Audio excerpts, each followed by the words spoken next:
Foghlú Maynooth. Everybody's very welcome back to Maynooth. So we're continuing with our seminar series, and this is the first one of the autumn, but it really is a follow-on on the seminar that we had in April, because it was 30 years in April since the publication of the white paper on education. And for those of you who were there or were linked in online or looked back since, you'd have noticed that we heard from a lot of people who were involved, whether in the convention itself or at the convention, members of the Secretariat. We also heard from people who were involved later on in the education system and perspectives.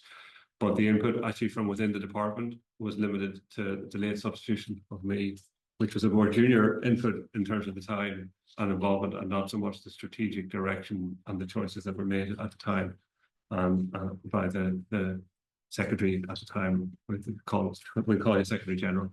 So we're delighted to have Don Thornhill, former Secretary General of the Department of Education, with us this morning.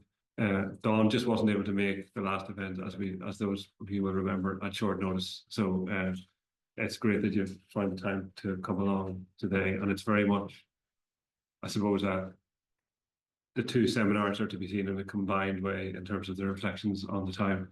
And it's great actually that some of the contributors the last day are here on the Highland and Bridget McManus who are contributing. It's great that you're here, and we can bring your voices into the debate as we move along, and others indeed who were there at the time, and a couple of people from the department at the moment who are moving on with this convention concept. So just want to welcome you, Don. It's great that you're here. I suppose just as a sort of starter reflective comment, obviously when you joined the department, you were coming into this process that was underway in consultation, but really to get behind what attracted you, and if you don't mind me asking, into the idea of joining the department at that time as Secretary General. I'd love to answer that question, in fact. But first of all, thank you, Seán, particularly for facilitating this again. As Seán knows, what happened was I was feeling poorly a few days before your event. As they say, rocked up to the A&E department, and after 4 hours they said, "We're not letting you out." So I had influenza and pneumonia. So I offered to do it from the hospital bed, but Seán wisely, I think, said no, this wouldn't have been a good idea. But look, it's lovely to see so many faces, some new and some very close friends and colleagues from the past. And of course, Bridget, I think this is probably the most intensive assembly of former Secretary Generals of the Department of Education. So thanks, Seán, for organising all this. What prompted me to join? Well, a number of things. And the Department of Education cropped up when I first presented myself at the Department of Finance Personnel Unit, when I had just left UCD to be appointed and being appointed as Administrative Officer. And they said, "Where would you like to work?" And I said, well, I had spent 8 years in college at that stage doing a PhD, so I was very wet behind the ears, knowing relatively little about the mechanics of public policy. But I was clear that I wanted to work in the public service. I wasn't, apologies on you, going to continue working in academia. I didn't really feel I had the self-driven verve and determination to do that. A life of research is punishing life. And but anyways, I said, I don't know, where would you suggest? And they said, well, one thing, it's 2 departments you shouldn't join. I said, what's that? Why is that? Well, Post and Telegraph's number 1. And I can't remember why they said I shouldn't join it. And number 2, education. And why education? Oh, they treat administrative officers very badly in the Department of Education. Both of you would know this. And none of them survived. None of them leave. None of them stay the course in the department. I said, why so? Oh, well, because education is controlled by the churches and the teachers' unions and the Department of Finance. That was certainly certain. But one of the sequels to that, of course, was that I met, when I joined the department, the first AO who had survived. That was Seán Foghlú. So his determination had seen him through. But I got an echo of that recently. I don't know if anybody saw the studies saw the study's publication on the Boundary Commission. The Free State government, as it was then, representative on the commission was the Minister for Education. And W.T. Cosgrave appointed him, Owen McNeill, appointed him to the role for two reasons. One, that he was a Northerner. And secondly, as Minister for Education, he didn't have very much to do. Which, that was there. This is now. So anyway, my career proceeded through the Department of Foreign Affairs, Finance, Economic Planning and Development, which I'm not supposed to mention, but that was a shameful period in some of our lives, and back into finance and then into the revenue. But during that time, I had done a research piece in Trinity on the determinants of Irish comparative advantage, which is, in other words, what drives Ireland in international trade and its prosperity. And the finding was education attainment and value added in the industries which were successful exporters. And that wasn't very well known at the time. And in fact, the Department of Finance was, Bridget, you'll remember this, was always regarded education as a social department. And I don't know if it's still the case, Seán, that the education vote is in the social policy side of DEPR, which always struck me as being wrong, but however.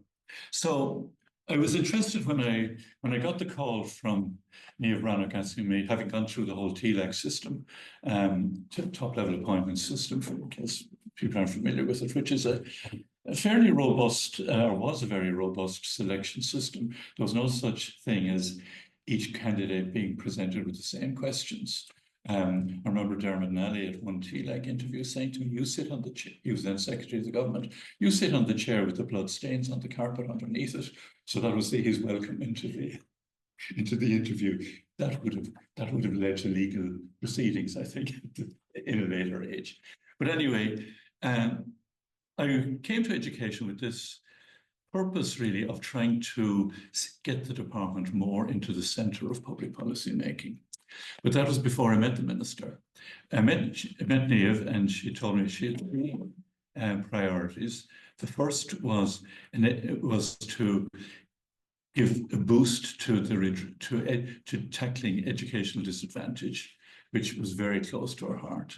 The second thing was to produce a white paper, and the third one was an Education Act. She had been very impressed in her career as a teacher with the impact that the British Education Act had, particularly on Northern Ireland, and she was determined to encompass education policy into a statutory setup. However, when I left Niamh's room on my return to the revenue, Dennis Healy, the Assistant Secretary in charge of Finance and Personnel, said to me, could you hang on a minute, please? And called me into his room, and he showed me the papers relating to a new estimates campaign that had been started by the Department of Finance. There had been a currency crisis at that stage, and Finance had basically embarked now on a campaign to reduce public expenditure. And one of their main proposals was to reintroduce fees into second-level education, which quite a shocker, to be honest. It possibly could have been, but we never know whether it was one of those things that is named in the Department of Finance as the ASCAR list, which essentially is a set of proposals produced by the Department of Finance, which they know politicians won't accept, but is to try to impress on politicians the seriousness of the public finance situation. Well, anyways, fees were not restored. You said there was a lot going on. Mary O'Rourke and Seamus Brennan both had begun processes of, Mary O'Rourke had begun a process of preparing an education green paper. That was followed by Seamus Brennan. And there were a series of seminars going on around the country. And I think, Owen, you would have attended some of them. Seamus, you would have as well.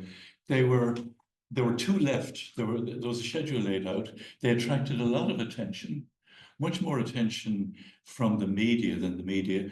The attention they attracted surprised the media, and media coverage of these seminars began to increase. And But it seemed as if they were running out of steam. And certainly officials in the department, and Seán, you would have been in the heart of all of this, began to be disheartened by the outputs from the seminars. Because essentially what was happening was that people were standing up and sometimes angrily stating their positions, and there was very little compromise in the air. And Niamh Bhreathnach, of course, as a politician, as a minister, had another problem with the seminars because they were seen as Seamus Brennan's legacy. And that was also in the back of our minds as to our planning the way forward. And at a management committee meeting in the department, there was a certain amount of doom and gloom. How can we produce a policy framework from this cacophony of opposing voices at the seminars? And remember, Jack O'Brien very pithily said, look, he said, the people attending the seminars have no interest in or no appreciation of compromise. They want us to impose solutions, attempted solutions, which they would then oppose. That was a fairly succinct and clear description of what was happening. But it linked in with me with some seminal conversations I had when I was in the States in the late 80s. I was working in the Brookings Institution for about 7 months. And I met a famous American economist called Mansur Olson, who was a strong believer in the damaging effect of vested interests on economic and social progress. He wrote a very powerful book called The Logic of Collective Action, which I won't even try to explain. But essentially, was that interest groups, through their discipline and their organization, were intent on meeting their members' requirements or their interest requirements and had very little regard for the wider public interest. Probably, Seamus, an unfair description of of the word you knew, But so I told him about the attempts that were underway in Ireland in 87, 88 to create conditions for economic recovery and the national understanding process. And he said, well, embedded interest groups are bad. Probably if you could get them all around the table with a shared sense of purpose, that might be better. So there, the idea of what I later presented to Niamh as the National Education Forum emerged. And she got it in, I'd say, 30 seconds. And once explained to her that it was important not just to invite the traditional partners in education, the churches, the teaching communities, and now the parents, that it was important to invite other stakeholders in education, such as IBEC, such as the Farmers Association, such as representatives of community groups, universities, etc. She didn't need any explaining as to why this would be a good idea. And she recalled the project at the convention, and she announced it at the final Green Paper seminar, which was held in Maynooth. And there we started, the idea was accepted. Now, how could we make it work? That was the next challenge. Yeah, so the need for a multilateral process, but the management and working out how the content of a multilateral process versus the idea of having a process that will realize something. They're kind of, there's a lot of thinking needs to go into that. There is. So take us on a bit of that journey, if you don't mind. Well, you and Oliver Cusson were part of the core Brains Trust working on this issue, and we spoke to some organisations, and for their views on how the usual candidates, management consultancy companies, training organisations, etc., as to how this could be organised. None of them really impressed. And then Oliver said, we'll have to talk to John Coolan. I only knew about John vaguely, but were enormously impressed with him when we met him. And he I think, saw something in this. This was a challenge which would help him to in a sense, produce on a wider tableau, a vision of education. And we were very keen on the separation, the independence of the Secretariat. And this was one of the, I suppose, steady streams that runs through Niamh's career. She placed a very high premium on independent advice. She had no fears of letting outside and discordant voices have their say. And she was a newly elected TD, of course, and a newly elected minister. And some of her colleagues thought she was naive. I remember at the convention, Brendan Howland saying to me, "You're mad." He came as a guest to the convention. I said, "Why is this?" He said, "Do you think I'd let the medical consultants into a room like this?" But let's walk that for a second. So, in a sense, big risk, huge risk, deciding to effectively put a group of academics in charge of an advisory process that, while it might not map out the detail of everything, it would be very hard for the department and the minister and the government to go against the strategic direction which they consider to be emerging from the dialogue. So, how did you square that for yourself and for the development of the white paper? The important thing, first of all, was the establishment of the independent secretariat, and second thing then was keeping order in the room, and we needed to have a chair for the process who was a person of distinction, who had some sense of the education landscape, but was not in any sense could be seen as partisan. And there Dervla Donnelly came up to the tape, which was terrific, and she played an important role. But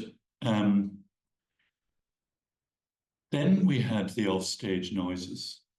Very clearly, the message came from the school managers and from the teacher unions that they would not participate in the process.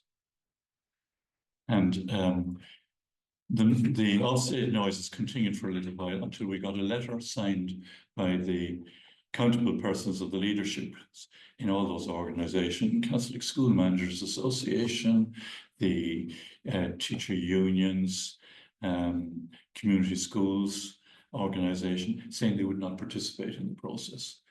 This they agreed after a meeting in Wine Tavern Street, and the letter was written on ASTI, no paper. ASTI's headquarters were in Association of Secondary Teachers of Ireland, were in Wine Tavern Street. And following on that, we were always referred to this as the Wine Tavern Street Declaration. So anyway, there were further phone calls and further discussions, and we brought the partners together for a dinner in Dublin Castle. And the person who was clearest in his expression of the opposition was the late Brother Declan Duffy of the Secondary School Managers Association. And he was very clear about it. He said, "You're bringing together these other stakeholders, these other interests," he said, "so you can hammer us." So that was a good start to the conversation, because everything was clear now at that point. We explained that that was not our intention. The dynamics of that dinner were interesting in the sense that one of the people concerned, and I won't mention who it was, made an attack, a personal attack. And that, I think, caused nervousness among the others.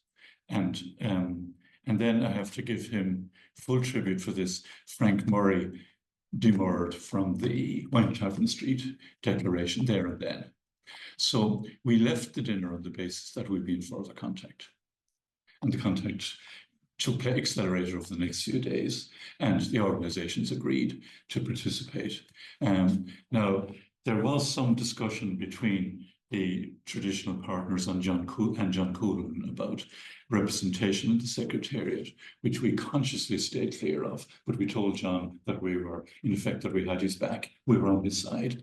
And there was a second tier of individuals working in the Secretariat who, in a sense, were not quite, they were suggested by the interest groups, but they didn't play a particularly significant role, and they weren't part of the inner core discussions in the Secretariat.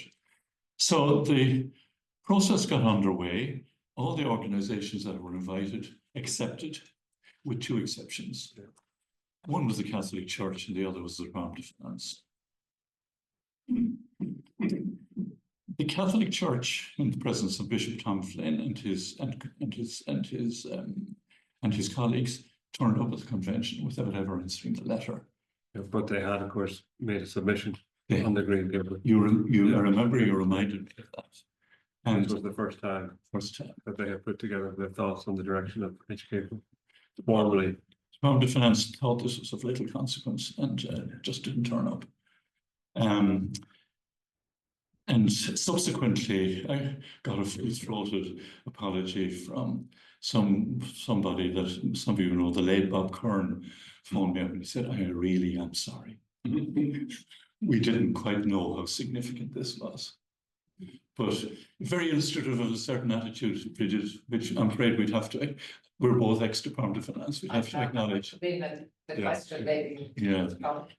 But so there was quite a lot of anxiety in the department about what would happen. We spent quite some time preparing. Niamh insisted that the department had to make a submission to the convention, presentation to the convention. That was something that we would not have volunteered ourselves because we felt that we were in listening mode. But nonetheless, we did it, and it did benefit the process.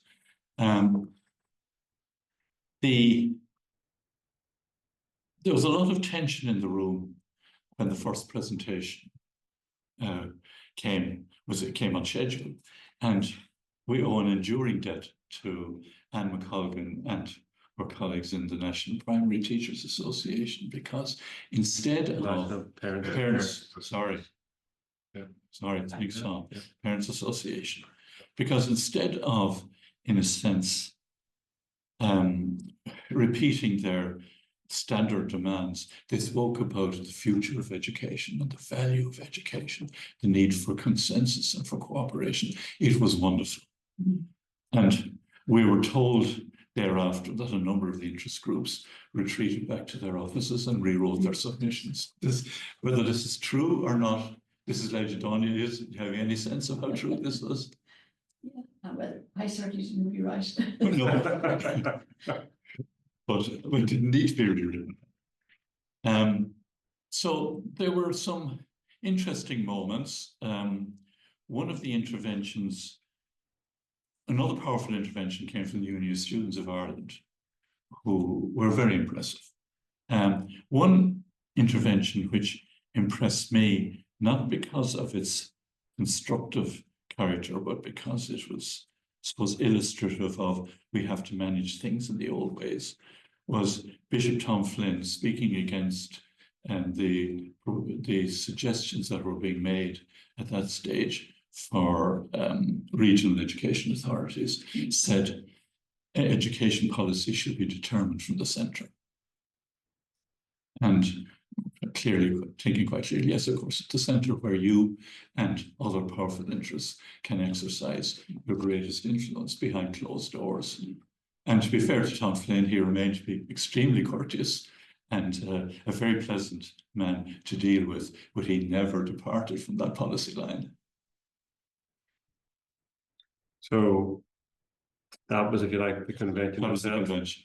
And we talk more about it in a while. So then from there, obviously the convention was October 1993. The report was published in January 94. So how did you feel when you got the convention report? I thought it was a terrific document. It was, I think an Irish Times editorial described it as being mellifluously written. And that was a characteristic of John Coolan. He could write very, very delicately. I think the report, my memory now is imperfect at this stage, Seán, about the detail, but I think he did dispose very successfully of one of what appeared to be a red herring in the Green Paper, which was installing an enterprise ethos into education. And the arts. not enough of the arts and humanities. But he, if I'm correct, the Secretariat's report positioned enterprise in the context of agency, that people going through the education system should develop agency and the capacity for self-empowerment. And that was very valuable. It seems like trivial now at the time, but it was very valuable in terms of making progress, essentially. And then the department moved on with not one but two position papers. That's right. We had two seminars around those two position papers. We almost got the regional, or made progress on the regional education organizations, except for a political miscalculation. We produced this options paper, which wasn't hugely welcomed certainly by the managerial organizations. The Association of Secondary Teachers of Ireland were very suspicious of the proposal, largely because I think of rivalry between themselves and the VEC schools. I think Seamus INTO was reasonably open on the proposals at the time, was it? I wouldn't have been in touch with that, but I do know that the IVA and the VECs were very much opposed to it. Very much opposed to it, yeah. And the teacher at that particular time spoke with the minister and said, "What are you doing to my council?"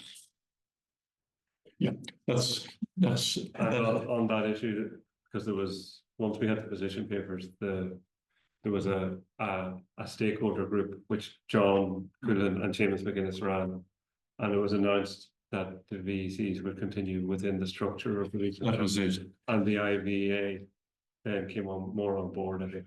They did. Was it sadly that proposal only came into the knowledge of the wider participants at the seminar, and ASTI immediately said we can't support this. So the regional structures then became a political issue. If they hadn't become a political issue before. Would you mind if I jump in just a quite slightly? But there was other legislation. I'd be jumping ahead about 2 years. This is for the Seamus Burchett. I'm jumping ahead to about 96, when the university bill, and the university bill was opposed in September of 96 by the opposition, by Fianna Fáil. The principal reason for the opposition was to forestall regionalisation. And the longer it took in the Senate initially to deal with the university bill, the less chance there would be of dealing with regionalisation before the next election, which was coming within a few months. Well, certainly that's an interesting insight and a plausible one too, Seamus. I'll let you take one more thing.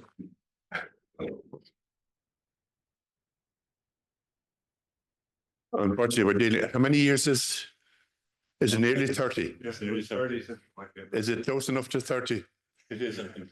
The then spokesperson on education, the present Taoiseach, was in favour of the university bill, essentially. It was opposed by the former minister, Seamus Brennan. I think because of the nature of his own constituency and the number of people who were engaged with higher education. It came before a parliamentary party meeting in this time of the year. And I remember getting a call from the deputy spokesperson who was on our way down from Killybegs to know what should you do. That Brennan was opposing this, and the reason was because it was interfering with the VECs and the participation, they would slow down regionalisation. I think Sorry, I think we'll be coming to, Sean, I think we'll be coming to the university because there were, I think there were a number of slip-ups in relation to this whole progress, and they weren't all political, and some of them came from within the department itself.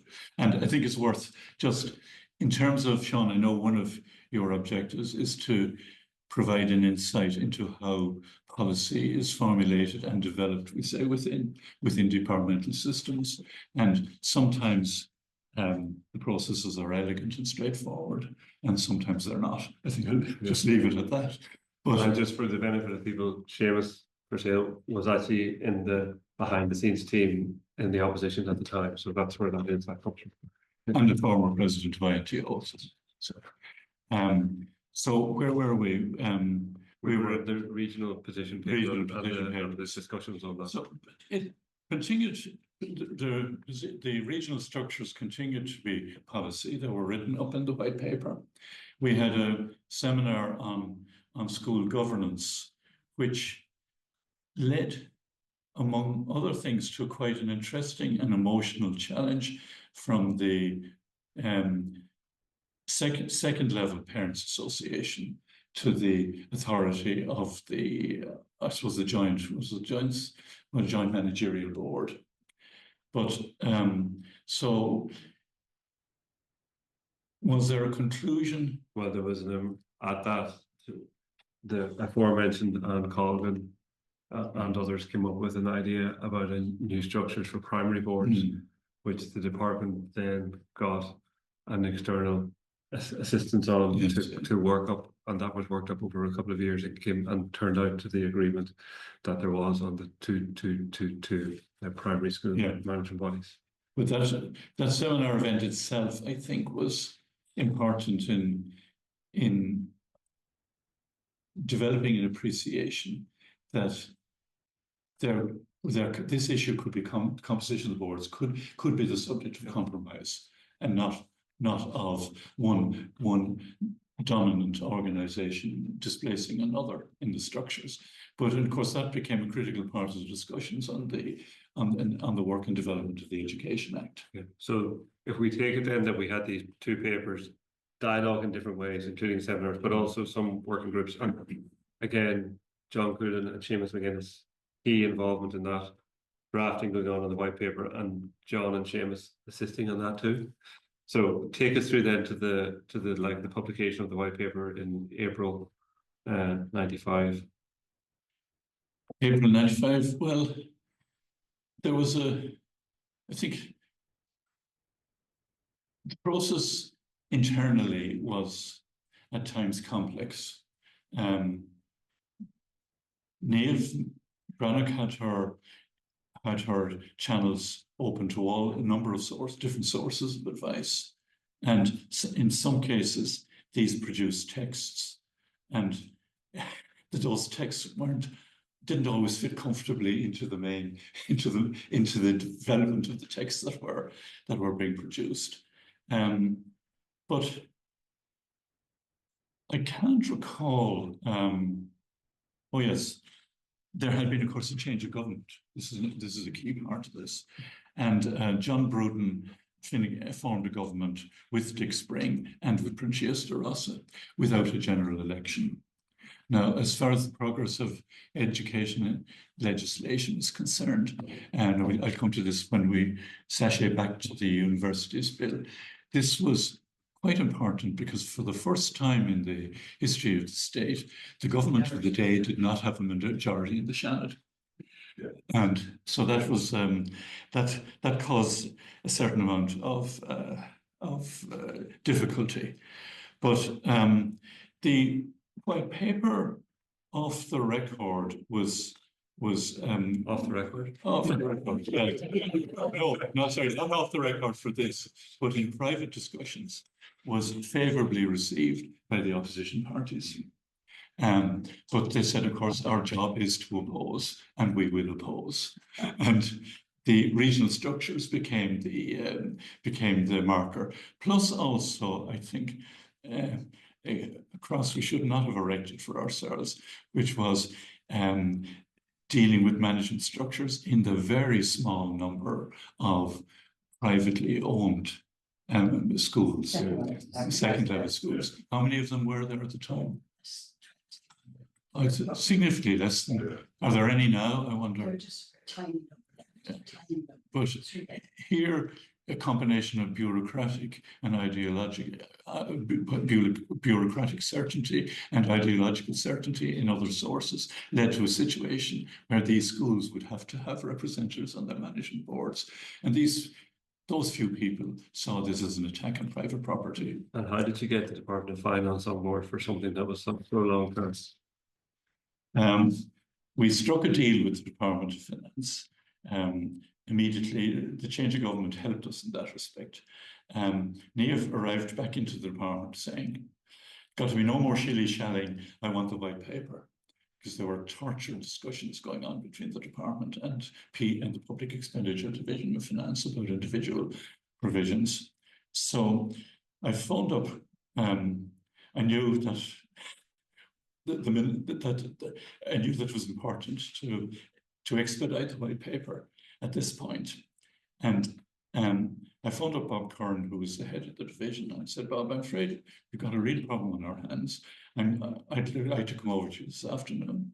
So Oliver Cusson and myself, and I'm sorry that Oliver isn't here too. He was a terrific mainstay in the department and a man that I hope will continue to be honoured for the contributions he made to education. We went across and we met Bob, who was accompanied by Jim McCaffrey, who was the assistant secretary in charge of that area. And we said, Bob, we've got to stop obstructing the work on the white paper by nitpicking every detail. And Seán, you were involved in the detail of that. And you know, we have, you know, the public finances are so important. I said, well, they are, Bob, and we are offering you a deal. The minister will agree in the foreword to the white paper that the implementation of the proposals in the white paper will be subject to the Maastricht criteria. Now, I was doing a flyer on this because Niamh had not agreed to this. I hadn't even made this proposal to her. But Bob said no. And Jim, to his great credit, leaned over to Bob and he said, Bob, you've got a good deal. So Bob agreed. And thereafter, I think the drafting proceeded more smoothly. And smoothly up to the point, but the contents of the white paper were being leaked from various sources.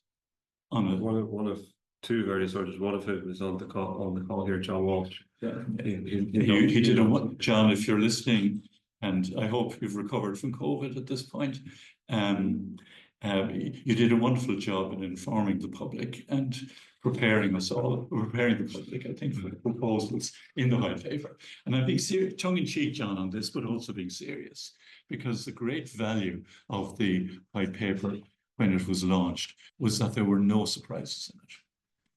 And this led to, I think, quite a substantial, say, consensus, but level of welcome for the proposals and a feeling of lack of threatening of particular interests in the paper.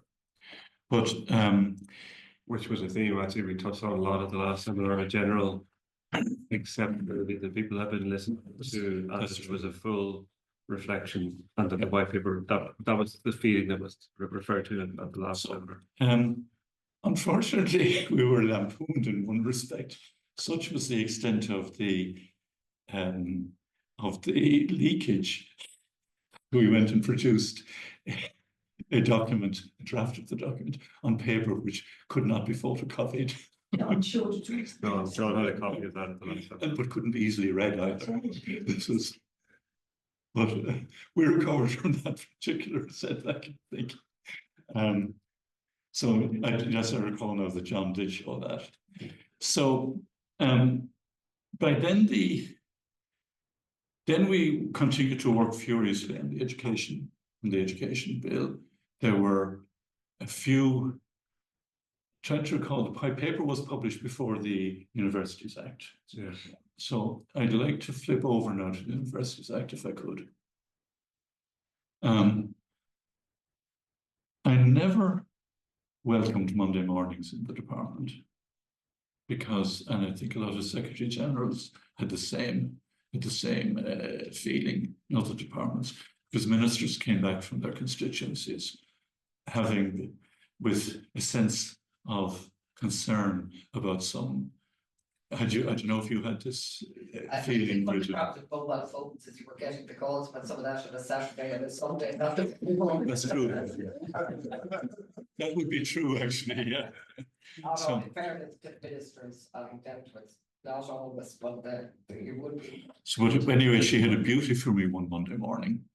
She said, "I want you to accelerate the work on the university's legislation." So I said, "But Minister, I've already told the heads of the universities that the Education Act has to take precedence. And on this was your objective." And I told them, "I think this was on your authority, Minister, wasn't it?" She said, "Yes, but there's been a new development." I said, "Oh, okay." The new development was I was down in Maynooth and I met some of the bishops, and I think, as she said, some of the bishops, and they asked me to accelerate the university's legislation because they wanted to proceed quickly. They wanted the separation of the NUI side of the St. Patrick's College, as it was then, from the Pontifical College. And so it's a very good case they made. And she said, "I think this might help in our negotiations with the church." As the church particularly, I had a sinking feeling that Rome does not deal in a way like that. But however, I spoke to a dismayed Oliver, whom I'm sure in turn spoke to a dismayed Seán, and said, "We'll have to try and accelerate this legislation." But in the meantime, we're in the throes of a very intense teachers' pay and early retirement dispute. And the senior team in the department could not, we were, I'm afraid I have to acknowledge this, we weren't giving sufficient time to preparing the education bill and the universities bill, and now this universities bill was coming in on top of us. So we devised a method of trying to progress drafting on a universities bill, which was to set up a working group with, we thought, some people in the working group who would have an understanding of what university governance and the needs of universities was. But unfortunately, this group produced a very dirigiste document, which essentially modelled the legislation for all the other universities around the very unsatisfactory model that already existed for the legislation for Limerick and DCU. Limerick and DCU were very anxious to get out of the shackles of that legislation. And Trinity, of course, was outraged. 500 years of civilization was at an end. The colleges of the National University were not pleased, but particularly their faculties weren't pleased. And one of the things that did strike me, and I apologize now to the academics in advance for making this remark, it's remarkably how strident academics can become when they get into public policy debate. And certainly the noises that came out of Trinity and the arguments that came out of Trinity would, and to a lesser extent the other universities, would have led one to believe that Soviet tanks were at the gates of the universities. And much of this was sadly reflected in international reportage on the bill, including a very lengthy article in the Times Higher Education Supplement, which is very influential in terms of its impact on the international education community. John Walsh might have been involved with that as well. I think he was, yeah. But I'd never accuse John of stridency. It was another, I'm thinking of another person who was very strident on the issue, which prompted Tom Mitchell, then Provost of Trinity, when I complained about this to him, saying there are limits to academic freedom. So, but there we were. We then had to we resolved the teachers' pay and conditions dispute was eventually resolved at very high cost, not in terms of financial cost, but we had the agreement of the teachers and of the management bodies to substantial structural changes in the management of schools, promotion by competition, the weakening of the seniority rule in teacher appointments, etc., etc. But the Department of Public Expenditure, or was it DPS at this stage, was so obdurate in resisting the pay demands that in the last analysis, we only got a pale shadow of the management reforms, which of course were not politically very important, but from the point of view of the future of education were hugely important. So again, another example of where the Department of Finance sometimes, or that group of departments, lack the skill in knowing when to settle and are driven into a settlement largely because because then they get instructions from ministers, you've got to settle, and then it becomes too late. So, Sorry, if I may, you introduced the universities bill in early July, I think. That would be right, In the yeah. Senate. Yeah. 96. 96, yeah. The Senate closed down then until October. And you gave free rein to university people, particularly two individuals in UCD, to write week after week after week. And it didn't come back until October. And here I now have to pay great credit to the university presidents. As a collective, they hadn't really formed a collective before that. And they came into us for a meeting, and with the National University of Ireland executive acting as their secretariat. But of course, this was terrain that the NUI executive were completely unfamiliar with. And we said to them, will you work with us on a university's bill, and bill that's acceptable to you? And we'll discuss the provisions with you in Lodge. We can't offer any firm commitments, but out of this cacophony of noise that's developing, we can produce something valuable if you're prepared to work with us. And to their great credit, they said they would. So negotiations went on for what, 4 or 5 months? But meanwhile, the noises continued off stage and became more and more strident. And we produced a position paper, which was, I think, certainly broadly accepted by most of the leadership groups within the universities. But the political factors were, I'm afraid, proving very dominant at that stage. Some as you described, Seamus, delaying the prospect of an education bill, which would introduce regional authorities, and also the election drums were beginning to beat now at this stage. The universities were in a key position. One president in particular wanted the governing body to be dominated by internal constituencies within the university. Needless to say, the university senators, who were enjoying an unparalleled influential role, they reminded me a little bit of, and I hope this isn't too insulting, a bit like the DUP swamping around the House of Commons during the Brexit debate. They enjoyed the balance of power. And eventually, I think the best possible bill that could have been produced in the circumstances, which did guarantee university autonomy, it was one of the first pieces of legislation in the Western world to include a definition of academic freedom. Yeah.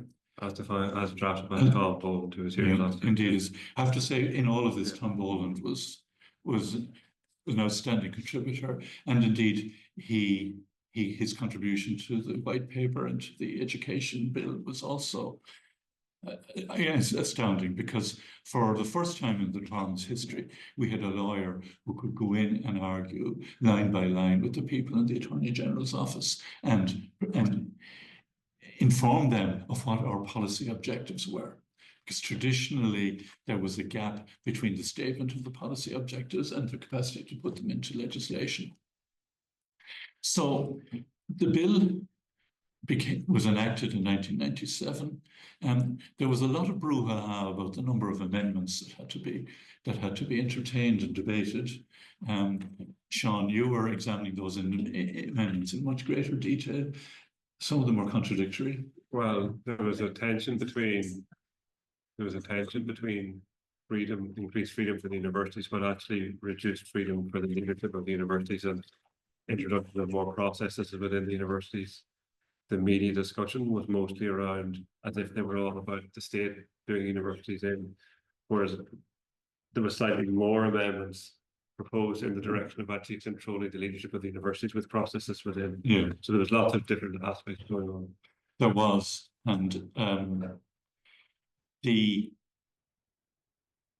I wasn't particularly upset by the number of amendments, because I had been working on legislation for about 7 years in the Office of the Revenue Commissioners. And the process of producing a Finance Act involved going through, as you know, multiple amendments. And this was the committee stages of the finance bill were always very instructive, because in a sense, the proposals which were devised in the ivory tower of the Revenue Commissioners and in the Department of Finance became much more implementable once they had been examined in detail in the committee stage. So the committee stage works for finance legislation and taxation legislation works very well. I would make one point, if you don't mind.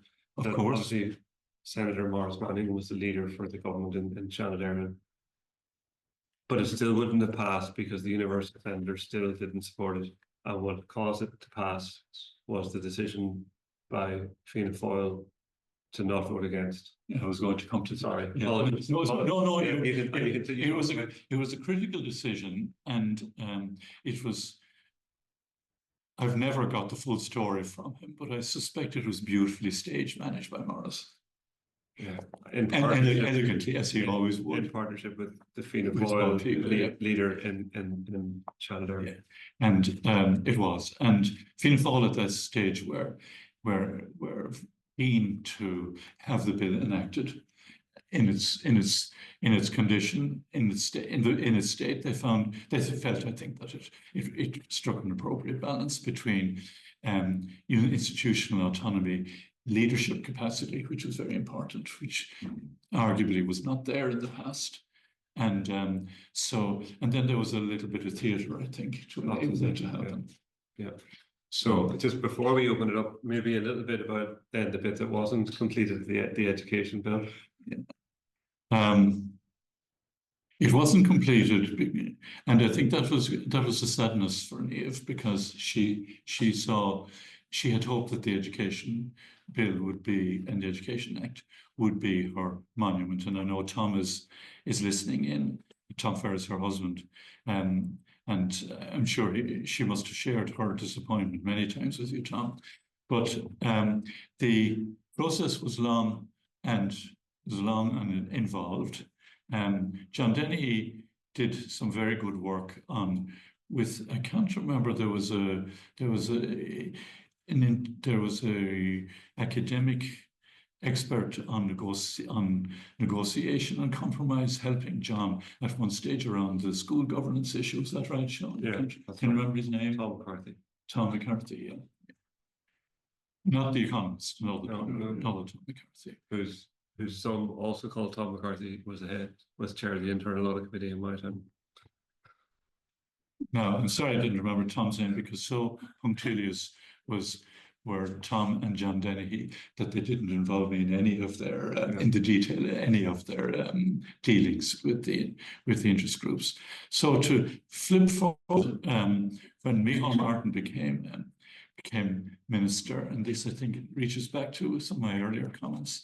In my first morning with him in his office, he said, "I want the education bill finalised." It hadn't been enacted before the change of government. He said, with just two changes: drop the regional boards, which wasn't a surprise, and drop the crazy proposals for the management boards in the privately owned secondary schools. We weren't surprised that the proposal for the regional authorities, regional boards, was dropped, because Fianna Fáil had made it a clear part of their policy, and we didn't weep any tears for the other.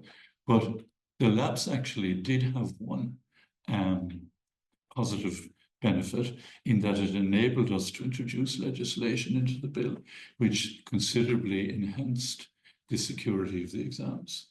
Yeah. Because we discovered, to our shock and horror, during one of the recurrent episodes of exam papers going missing, etc., and bus drivers in Athlone, apparently rumours that bus drivers in Athlone were telling EVCR students what the questions were in the papers, which of course was pure imaginative hearsay, that there was no legal security for the exams. So Micheál Martin carefully went through the drafts, and he said, "What's this?" He said, about making it a criminal offence to interfere in the security of the exams. Have you lost all sense of reason? And he said, "Well, just wait a moment. And there are property rights associated with this. People get points, CAO points, which we had indeed an earlier opinion in a different context altogether from the Attorney General's office, that entitlements emerging from the point system were being regarded by some people as property rights. I don't think that could be firmly established in law. But anyway, there are serious expectations that people have when they get their points, that they will get a place in the course of their choice. Now, if somebody cheats, or there's a breach in security which damages that, we have no recourse. Okay, he said. And the provisions went in. So I hope you got value out of those provisions for Seán subsequently. Okay, so I'm going to open it up in a sec, but that's really, really interesting and really, really helpful. It's gone on quite a while, which is great. We actually just want to mention two things from online first.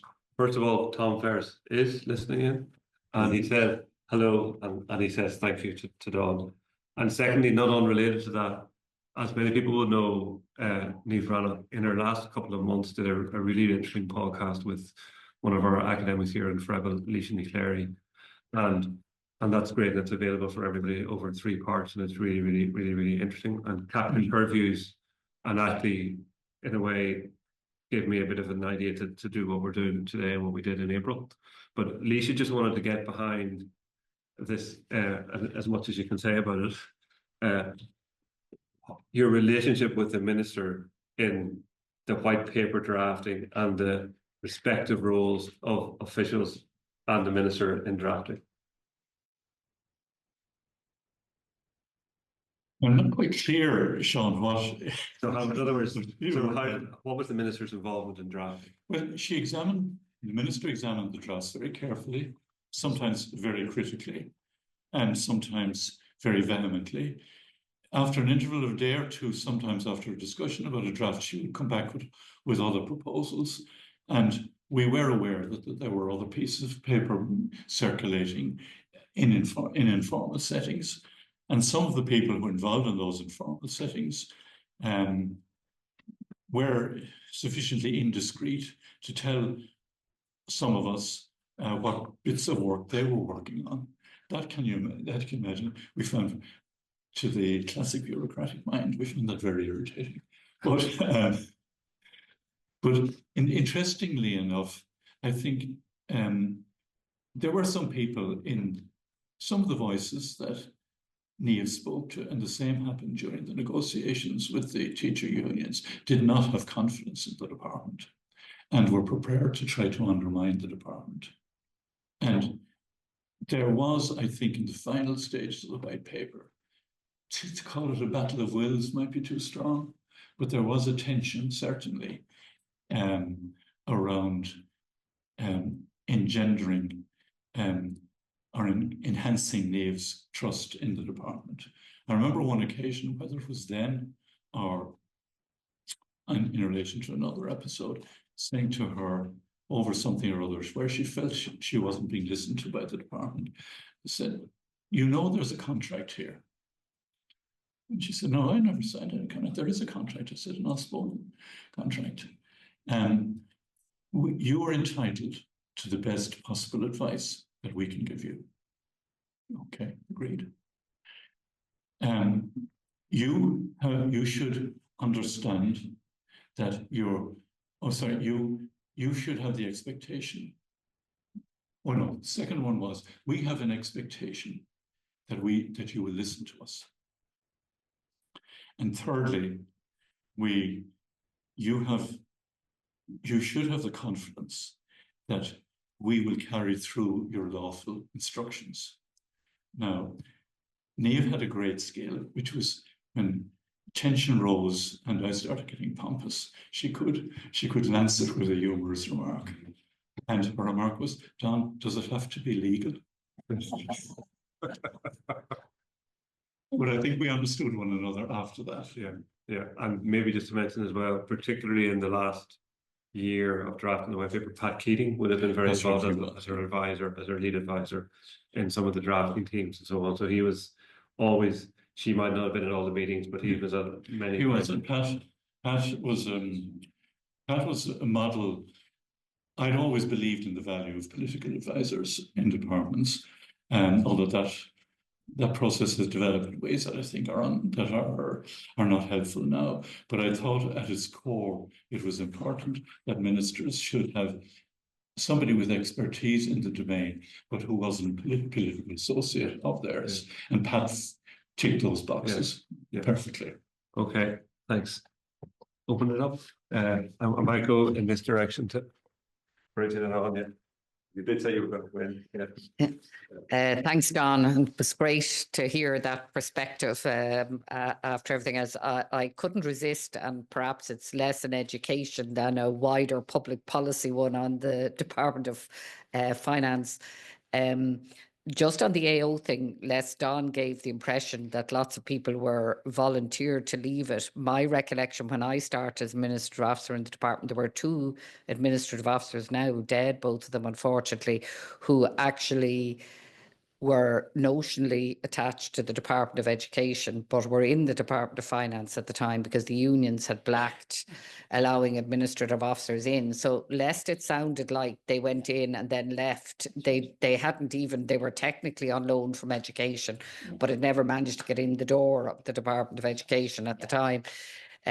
So the other thing, I started my career as an administrative officer on the education vote in 1978. It's kind of a circular thing when you think I came back as Secretary General, finished as Secretary General. But I think we started in a situation where we were in the expansionary mode post 77. So you spent your time saying, why haven't you created more secretary jobs? These are the secretaries that are actually paid in schools, very interesting things, and caretakers, and you had to do weekly returns for central section. Why hadn't you? Childcare assistance was another one. But we then hit within a year or so the kind of downturn, and actually one of the issues in education, I thought I'd comment on it on the sort of Asgard list, is education was a particular problem that to get the savings that somebody wanted for the next year, you were only going to get roughly a third of them because any change you made came in from the school year. So probably the things in education to get the target you had to target were actually much greater than what you'd be doing somewhere else. So I do recall having lists that had we had just started, I think, to charge for school transport, but was raised the school entry age, charge for non-compulsory second level education over the age of 16, I think, which was the compulsory. I can think of a long list of ones we had at the time when we ran into trouble, but they were, because you had to produce the savings in the first calendar year, they were very drastic. And I do recall actually at some point when a subsequent minister did actually raise the school entry age into primary, thinking, oh my God, somebody took something off that list and actually decided to do it, which I think you're right. We didn't really think, there were some of the things on the list the government would do. I think there's a very interesting piece about education's role on that social or economic piece. So when in that late 70s period, I think it had been accepted that some parts of education expenditure were very important. This is what I might call the skills piece and some of the IT stuff, Institute of Technology piece, apprenticeships. But it really, the wider thing was seen as more social, I think you're right. But actually, I subsequently in the early 90s, and I think it's probably another interesting topic, that particular era, for a policy versus interest group versus department. When I worked on the first National Development Plan, and that was the first time that broader education spending, and Pat Dowling, who was a great advocate for this, who was in the Department of Education at the time, I was the lead in the Department of Finance on the National Development Plan.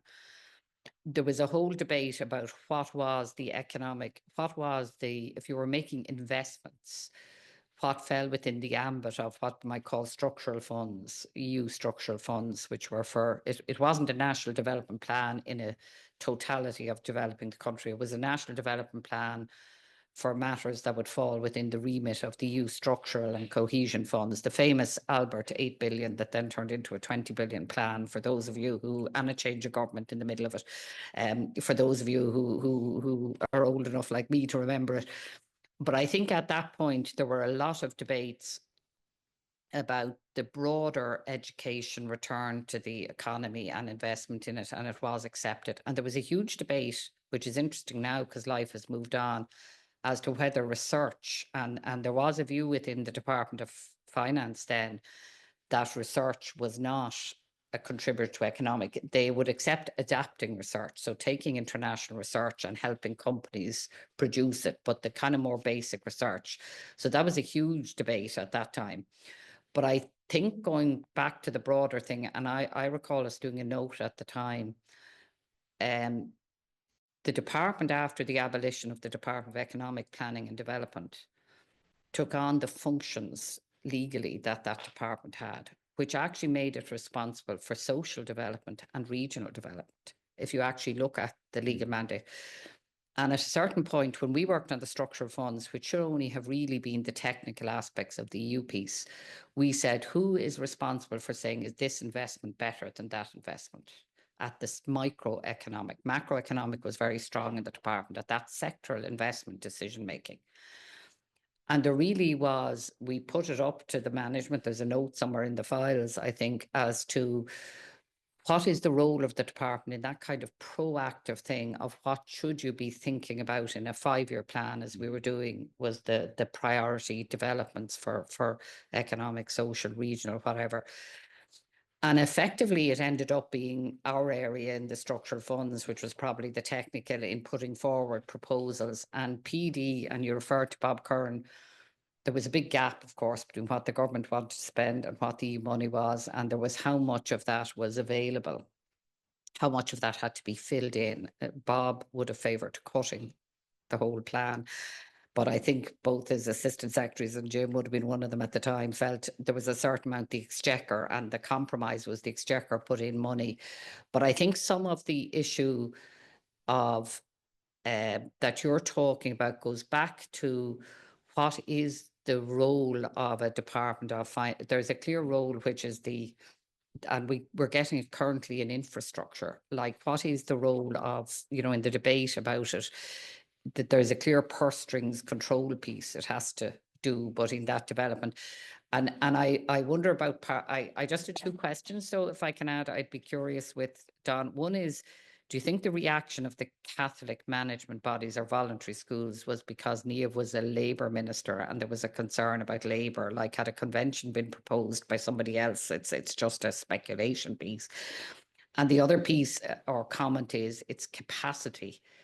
Like at the time in education lost a lot of good people. In the late 70s, when I was in the Department of Finance dealing with education, it had the worst promotion rate for executive officers to higher executive officers, which, you know, just in numbers, which meant they lost a lot of good executive officers who went somewhere else because of promotion. But also, I think you referred, and it's something we forget in public policy, to all the things going on at the same time. So people often look at how did you develop a white paper on this or deal with universities? But the department was trying to keep the system going at the same time and deal with the teachers' pay dispute that you're talking about and everything else. And we often forget, I think, in looking at public policy. And then a final one I'd be curious about, did the independent secretariat work in education? Because a lot of education academics in academic departments in education had a lot of practical experience of education in a way that may not be as true in other academic departments if you were doing a convention in a different area of public policy. Sorry, Seán, that was a bit long. Okay.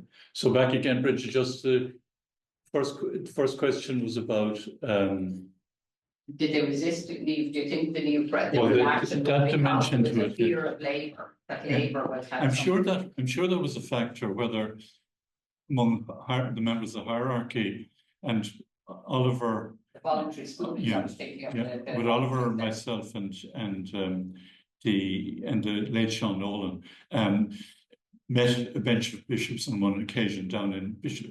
We decided just for to try and promote a dialogue that we would meet in Bishop Flynn's residence in Ballyhadereen, and our abiding impression of it was that the poor man was living in a house which was hardly fit for human habitation, so dilapidated. But we were concerned about that piece, about our Labour Party, the perception for being the Labour Party. And certainly there were people, and there's something I haven't dealt with in terms of the earlier thinking that went into legislation. There were people in the Labour Party who wanted a complete state takeover of primary and second level education. And in fact, legal documents were produced from that particular direction, which Niamh then gave to me. And it was that which prompted me to recruit Tom Boland into the department. And Niamh herself had no enthusiasm for that line of thinking at all. On one occasion, she joked and she said, "I'm in the mass-going tendency of the Labour Party, you know that, don't you?" The bishops were, I suppose this is a moment for reflection, they were by and large a disappointed group of people to engage with. I remember at that particular meeting, they spoke loudly and volubly, and it was a very pleasant meeting, very cordial. There were 3 bishops present, and they spoke huge importance to protect ethos. So, like old boys in the class was, we asked what was ethos. And 2 of the bishops turned to the man in their company who was regarded as the leading intellectual in the hierarchy. And they said, what is ethos? Ethos. And he said, I can't describe it in words, but I know it when I see it. We didn't get much out of that meeting, as you could imagine. It was very disappointing. But I think there might have been a difference in views among individual bishops about Niamh. I know that, for example, Bishop Kieran in one of the northern dioceses, his diocese, Cavan, Monaghan, straddles that area. He had great regard for her. I know that Bishop Smith in Maynooth, in Meath, did not have a great regard for her.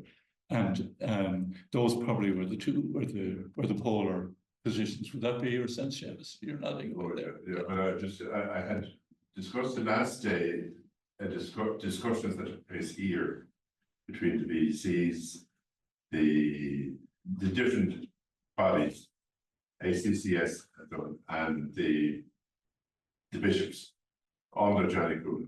I gave Seán the file of that.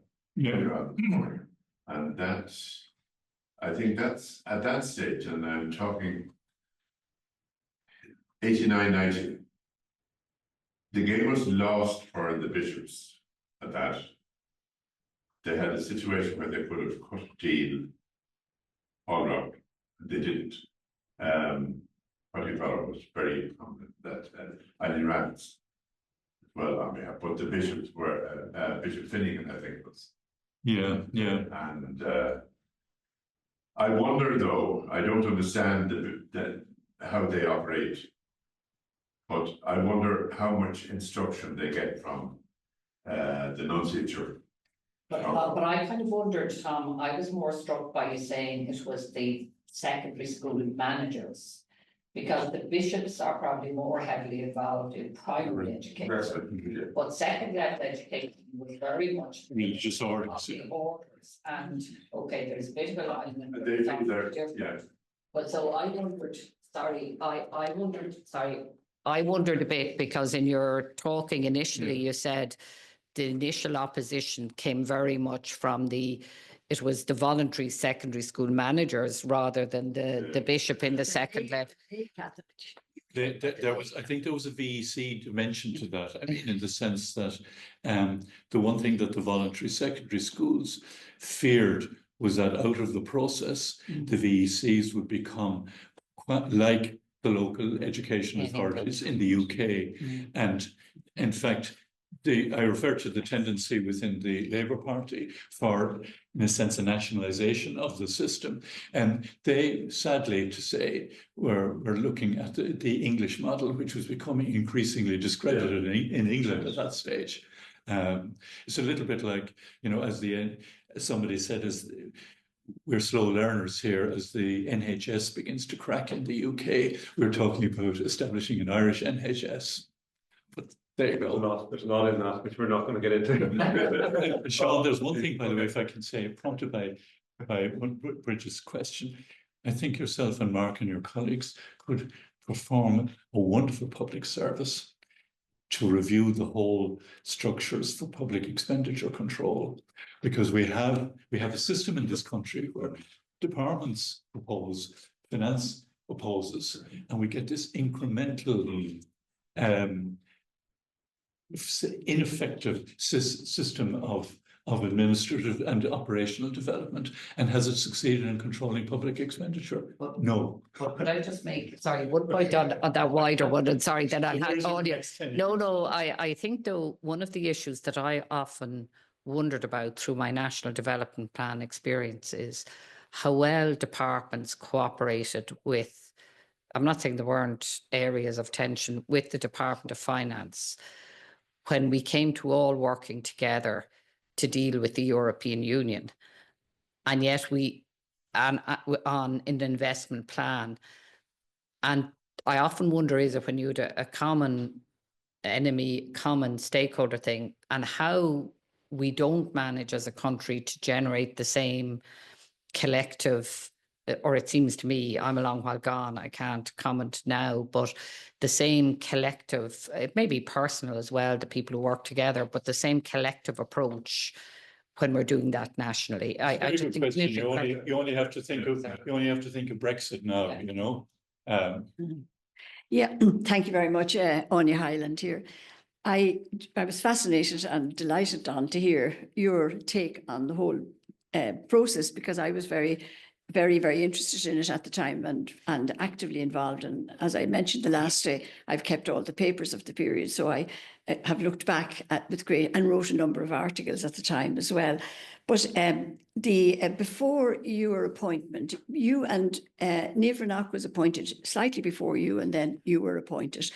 And from an outside point of view, I was an outsider at that stage, and the reason I wasn't involved on the Secretariat, John Coolan had come to me but said, we can't involve you because, and quite rightly, I was chairperson of Educate Together, therefore there would have been a conflict of interest. So I was very much an outsider, but with a lot of information about not the kind of information you're talking about. I actually didn't get any of the leaks at all because people were being particularly careful not to give me any leaks.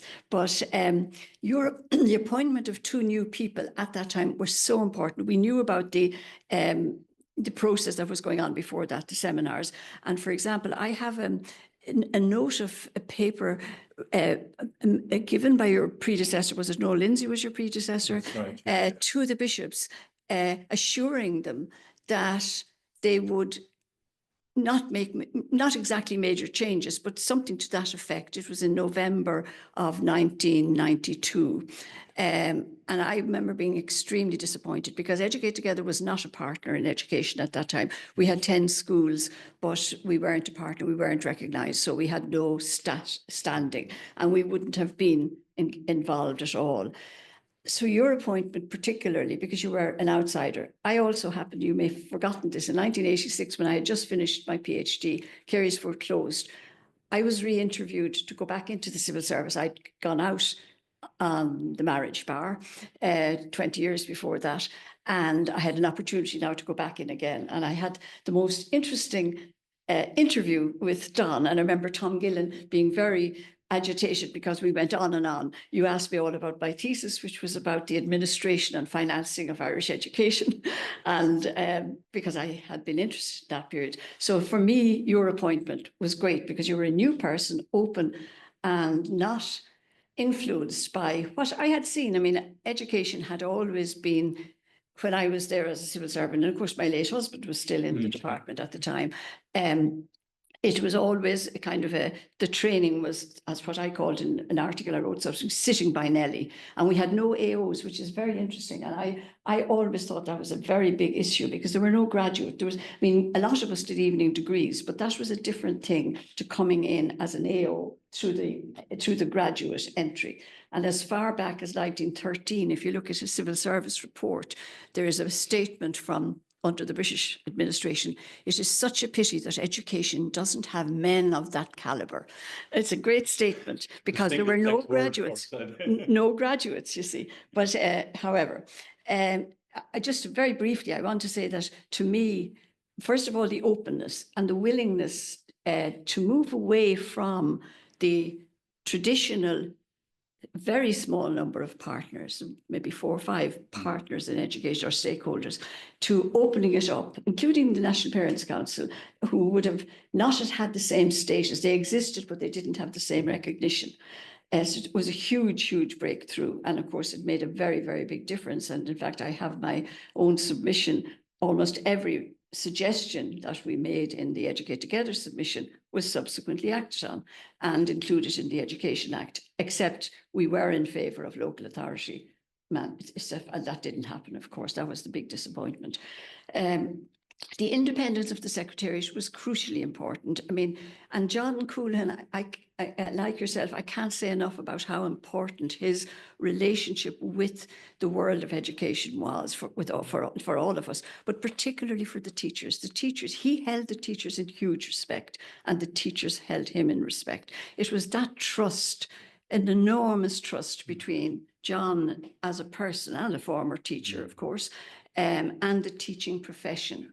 And to some extent, the management, although the church wouldn't have been maybe entirely in the same bed, if you like, but nevertheless, there was a trust of John, which I think made an enormous difference. And I agree with you about Dervla Donnelly. She was, if I ask people today who was the chair of the National, they'll always say to John Coolan. John wasn't the chair, it was Dervla, but she was a fantastic choice. So I think the choices there are really very, very important. I mean, I could go on there, but really the subsequent, the development, it was a pity. I suppose the only other point, it was to me in retrospect and at the time surprising what the headings were. The big issues were governance and management. I'm just thinking a lot about what will come out of the convention now. It won't be governance and management to the same extent, even though issues of church control may come up, but not to that extent as they did then. But I think obviously special education is going to come up. The point system will come up. It didn't come up then, very interestingly. So even though what was Christina Murphy would write regularly about it, but it didn't become an issue. So it was quite interesting that in subsequent years there were other committees, the Points Commission, as you know, the Special Education Review. Chaired, and Seán was the Exactly. Indeed, was very the much executive so. secretary. Very much so. So yeah. So anyway, that's. But these are all. You know, I think it's really great to hear your view. And of course, I said it the last day. The appointment of Tom Boland was crucial because Tom explained and understood the ownership and of school buildings and how that impacted on control and management. Yeah. John, did you have your hand up earlier now? No? John O'Connor, Maynooth University. And while I have the microphone, I might ask a question. Thanks very much again for the insider view on developments on the policy side, and maybe to pick up on Anya's point about John Coolan. He seemed to be maybe a unique or quite a rare character in that he very well got in academia and education, and very well got in departments and in the policy side. And those kind of individuals are fairly unique. They can straddle both worlds. So maybe what were those kind of particular qualities, characteristics you saw in him that he was very well trusted in kind of both domains? Well, I just knew of him very vaguely from before I joined the department. What were those qualities? I think John always treated anybody he was talking to as being very important and their views worth listening to. And that's what struck me immediately. Back to a time a few years ago, I was on a study tour of how countries managed various countries, how they managed the last financial crisis. And we were in Singapore, where they of course never make policy mistakes. But we met one morning the Irish Singapore Chamber of Commerce, and we asked them, well, you know, guys, men and women heading up companies in Singapore, what's the difference between working in Singapore and in Ireland? They said, well, of course, you know, everything works here in Singapore. Secondly, it's the civil service. What is it about civil service? When we go in to meet the civil service, they ask us questions and they listen to us. When we go in to meet the civil service in Ireland, they tell us. I thought it was an interesting observation to include in a civil service formation course.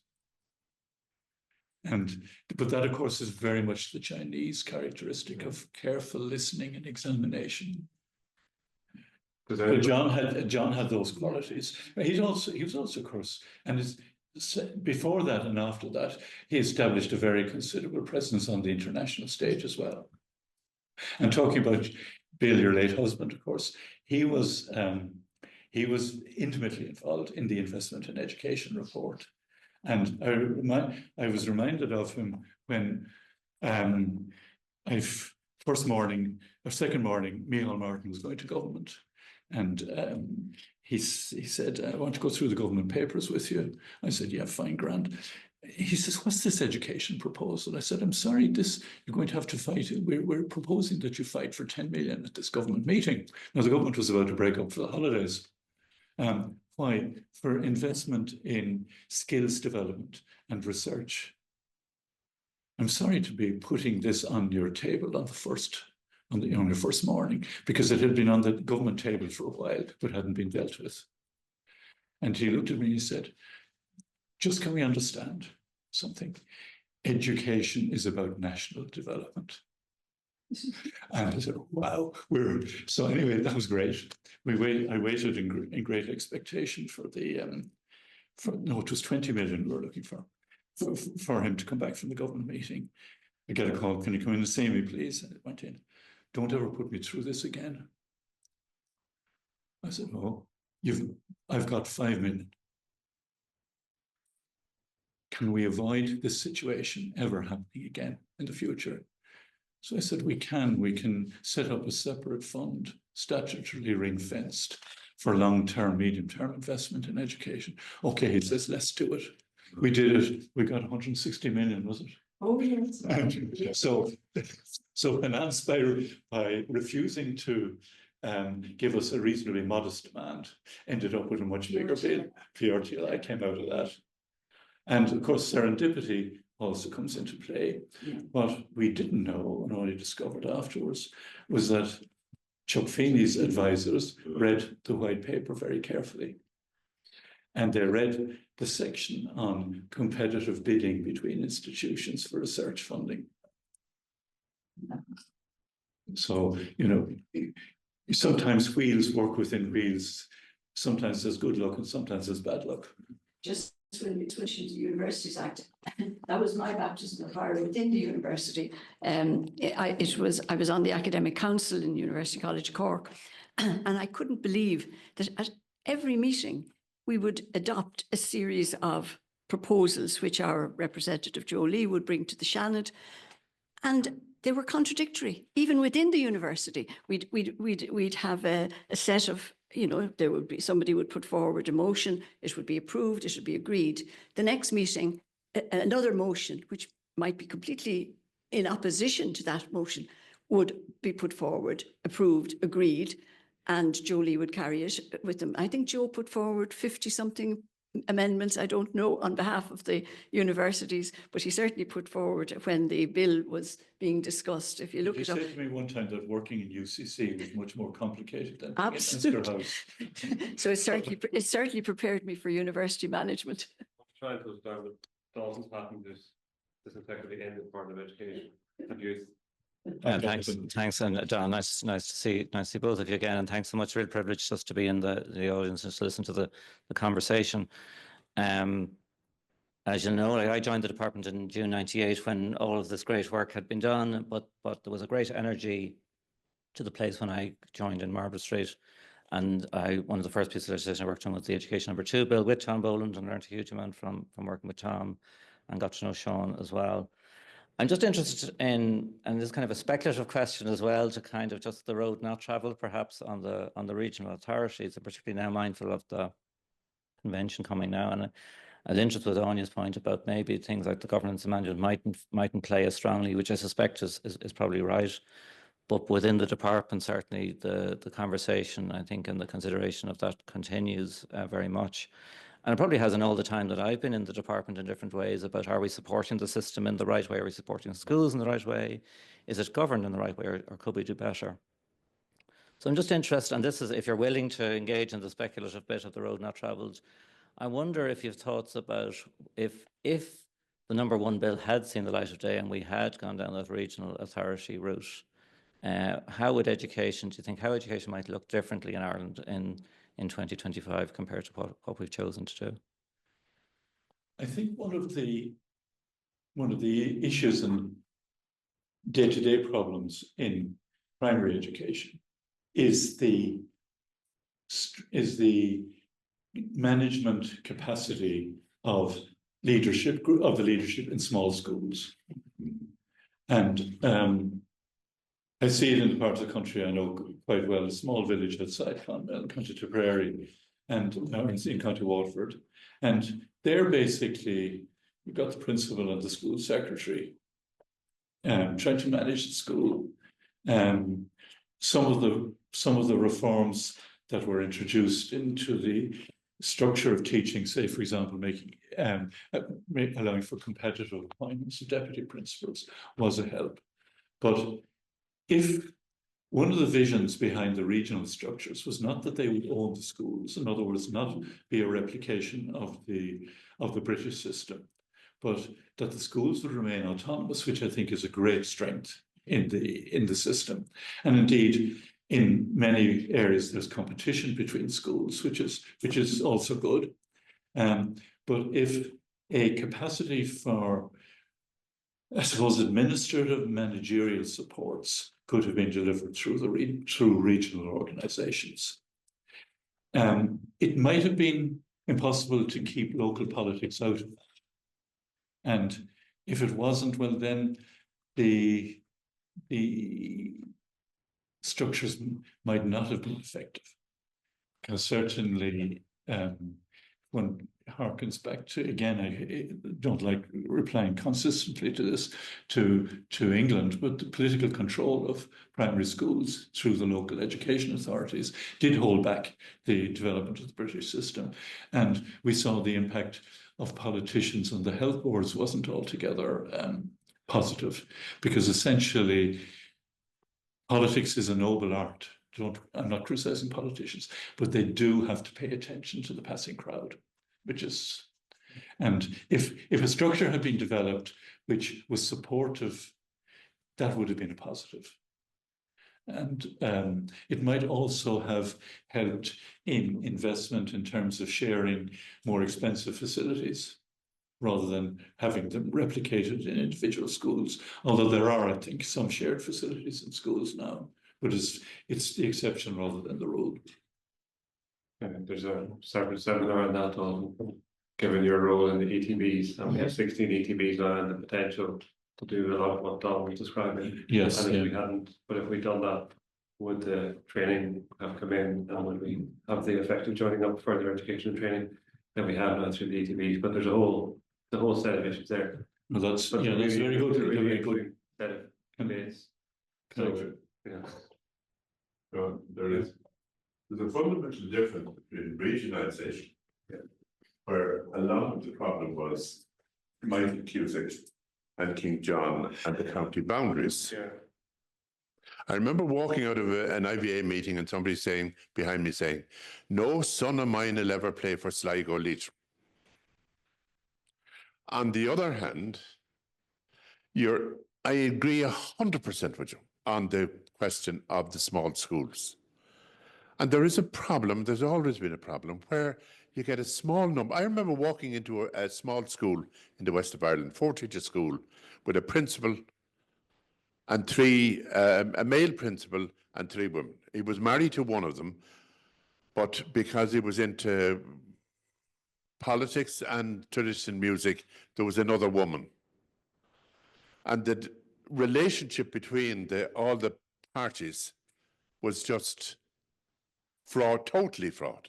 But there was no way in the management system that one of them could move to another school.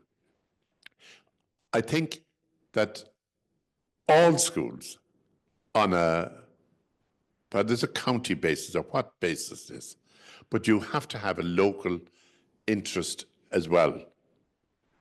And I don't think, I appreciate what you're saying about the local politicians and so on. But I think removing it totally from the local interest, I don't think that's a good idea. Anyway. That wouldn't have been my intention. I think Seán has put his finger on something that I think could be positive, would be the challenge. How could the ETBs, who have, you're absolutely right, they play essential role now in skills, but how could their role be developed to provide administrative and management support for autonomous schools? Incidentally, by the way, I have nothing against small schools. I'm the product of a 2-teacher school myself, where even more quaintly than the situation you described, the school principal was a 32-year-old man, and his mother was the junior assistant mistress. And there was no school secretary and no caretaker. Just move to a conclusion. Mark, have you a comment or a question? We've got time for 2 minutes now. Just not to sum up, but just if you have a question. Yeah, the question. Could you take go on? Thank you so much for this. This is absolutely fascinating in terms of the richness of what you've done. And it's not just on this one, a massive project. It's on PRTLI, it's on local tax policy and so on. So the question I've really got is, we hear all the time public service reform, the challenges of today are wicked, they're we need to do things differently and so on.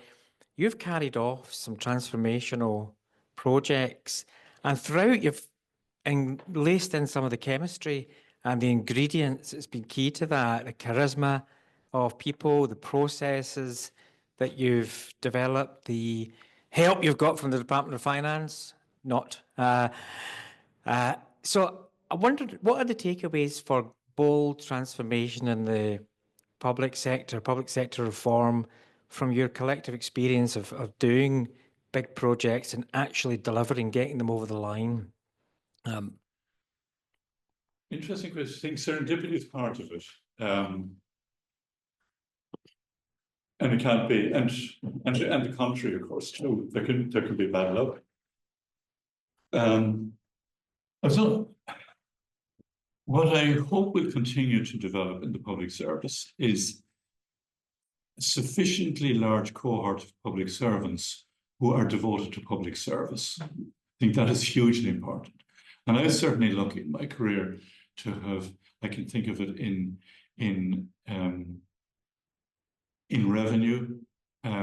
We produced, among other things, a transformation of VAT legislation to prepare for the single market. Because I ended up working with some really talented people who knew their sense of commitment and their command of the technical aspects were huge.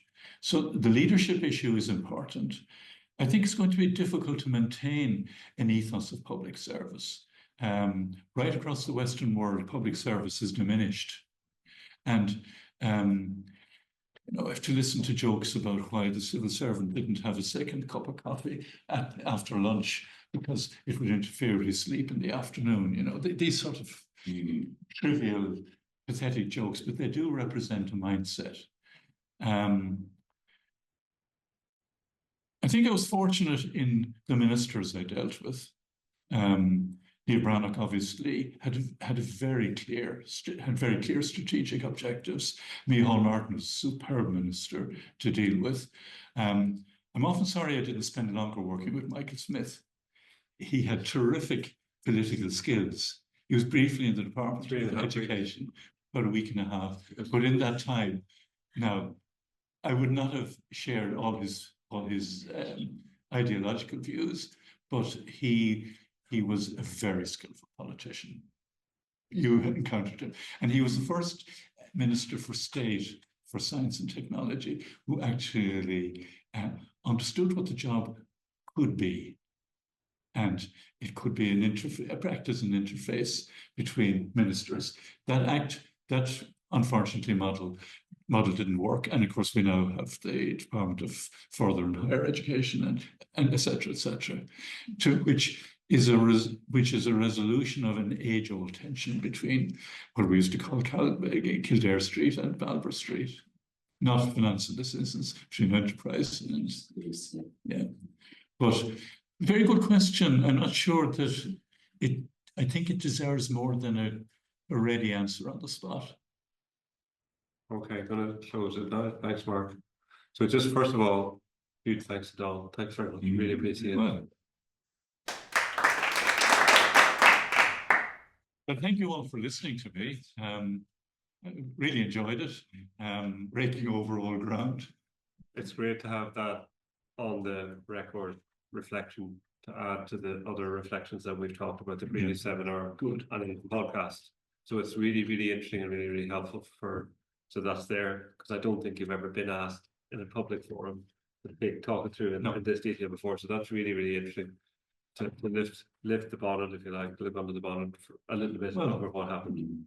Well, great credit to yourself and Mark for embarking on this enterprise, because it is a challenge in universities to do this type of work, this interface between academia and the public domain, because all the incentives in the university life are towards publication and citations in peer-reviewed journals, etc., etc. So this is great work and hugely valuable. And thanks to everybody for sticking with us online. We've quite a few different people who were involved in different ways, who were here. Like Paddy McDonagh has been here for this. Pat Fancy, who's a member of the Secretariat, has John Walsh. So quite a few different people who were involved have actually linked in online for today, and of course Tom Ferris. So that's really great, and really appreciate that. And those of you who haven't done so now but are looking in the future, we've got a lot of views for the one from a few months ago. So it's great. It's great that there's that interest. So listen, thanks everybody. We're back again for those interested on the 15th of October with Brian O'Callagher from UCC, and indeed Ian Hughes from both Department of Education, and now he's also on a course to come with UCC. So an interesting sort of dynamic about partnership between civil service and academia in terms of those issues. So we're looking forward to that. And we actually have sandwiches inside. I think we do want the discussion to continue, and we're only kind of just getting started. So thanks a lot again. Thank you very much, Seán and Mark.